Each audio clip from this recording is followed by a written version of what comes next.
கடந்த ஓராண்டு காலமாக நம்முடைய முத்தமிழறிஞர் தலைவர் கலைஞருடைய 100ஆண்டு விழாவை நாம கொண்டாடி கொண்டிருக்கிறோம். அரசு சார்பிலும் கொண்டாடுகிறோம், கட்சியின் சார்பிலும் கொண்டாடுகிறோம், தனிப்பட்ட முறையிலும் கொண்டாடி கொண்டிருக்கிறோம்.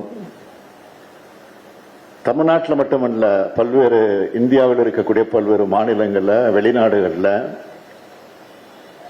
நம்முடைய தலைவர் கலைஞருடைய 100ஆண்டு விழாவை தொடர்ந்து கொண்டாடி கொண்டு இருக்கிறோம். இந்தியாவில் இப்படிப்பட்ட விழா எந்த தலைவருக்கும் நடந்தது கிடையாது. இவ்வளவு சிறப்பான விழாக்களை நடத்துனதுன்னு சொல்ற அளவுக்கு நாம நடத்தியிருக்கோம். அது மட்டுமல்ல, தலைவர் கலைஞர் பெயரால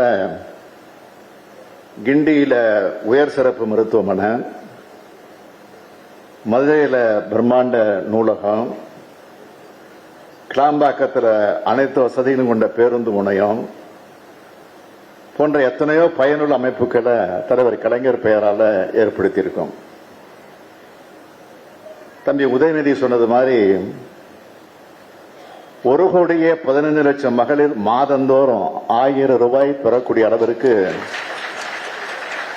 கலைஞர் மகளிர் உரிமை தொகை திட்டம், அதுவும் கலைஞர் பெயரால தான் அமைஞ்சிருக்கு. இதுக்கெல்லாம் மகுடம் வச்ச மாதிரி தான் நேற்றைய தினம் நடந்த நிகழ்ச்சி, நாணய வெளியீடு விழா. நாணயம் அறிவாலயத்தில் வந்தாச்சு.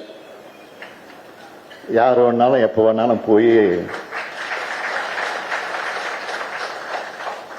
100 ரூபாய் நாணயம் தான், ஆனால் அதனுடைய மதிப்பு 10,000 ரூபாய்.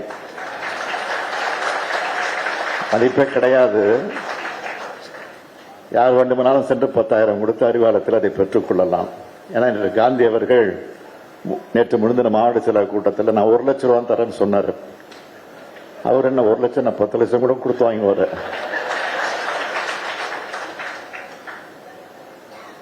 ஆக நேற்று இதெல்லாம் நடந்த நிகழ்ச்சியை நீங்கள்லாம் பார்த்திருப்பீங்க, வந்திருக்கீங்க. ஒன்றிய பாதுகாப்புத்துறை அமைச்சர் ராஜ்நாத் சிங் அவர்கள் நேற்றைக்கு வருகை தந்து அந்த நிகழ்ச்சியிலே பங்கேற்று கலைஞருடைய நினைவிடத்தை போய் பார்க்கணும்னு நாங்க கூட கேட்கல, பார்த்தே தீரணும்னு அவரே கேட்டு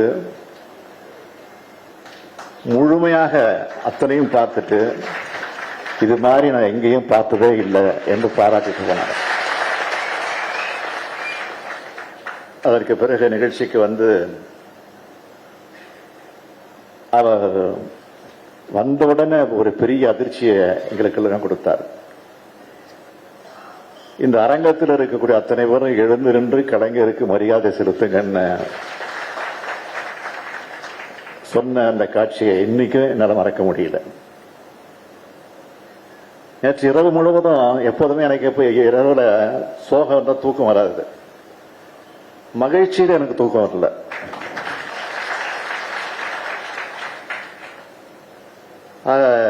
பாதுகாப்புத்துறை அமைச்சர் ராஜ்நாத் சிங் அவர்களோட நேற்றைய உரை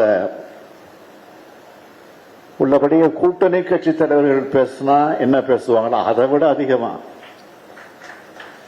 திமுக காரன் பேசுறதை விட அதிகமா சிறப்பா தலைவர் கலைஞரை பற்றி அவர் பேசினது உள்ளபடியே வரலாற்றில் பொறிக்கத்தக்கக்கூடிய உரையாக அந்த உரை அமைந்துச்சு.